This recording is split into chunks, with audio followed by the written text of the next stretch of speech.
पंढरपूर तालुक्यामध्ये IPS सहाय्यक police अधीक्षक प्रशांत डगळे हे पोलीस सेवेत रुजू झाल्यापासून त्यांनी अनेक प्रकारच्या अवैध व्यवसायावर तसेच खून, चोऱ्या, दरोडे इत्यादी तपास प्रकरणामध्ये पोलिसांची प्रतिमा उंचावली आहे. त्यामुळे पंढरपूर तालुक्यासह शहरामध्ये प्रशांत डगळे यांची प्रतिमा उंचावली आहे.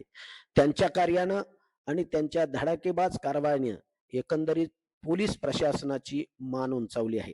अशातच बुधवार बुधवारी सकाळी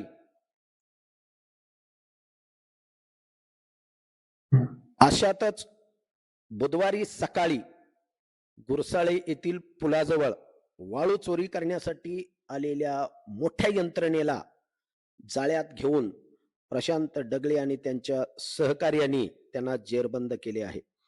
या कारवाईमध्ये वाळू चोरीसाठी नदीपात्रात आलेला एक JCB, एक टिपर, एक ट्रॅक्टर, एक मोटारसायकल आणि 25 ब्रॉस वाळू व 2 आरोपींना पोलिसांनी ताब्यात घेतले आहे.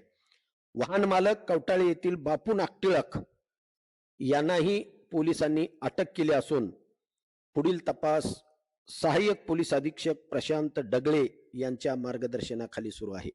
एकंदरीतच भीमा नदी पात्रातील पाण्याची पातळी कमी झाल्यानंतर वारंवार वाळू चोरीच्या घटना पंढरपूर तालुक्यामध्ये घडत असताना आणि त्यातून दादागिरी आणि गुंडगिरीचे प्रकरण घडत असतानाच प्रशांत डगळे यांनी केलेल्या या कारवाईमुळे आता वाळू माफियामध्ये त्यांची दहशत निर्माण झाली आहे.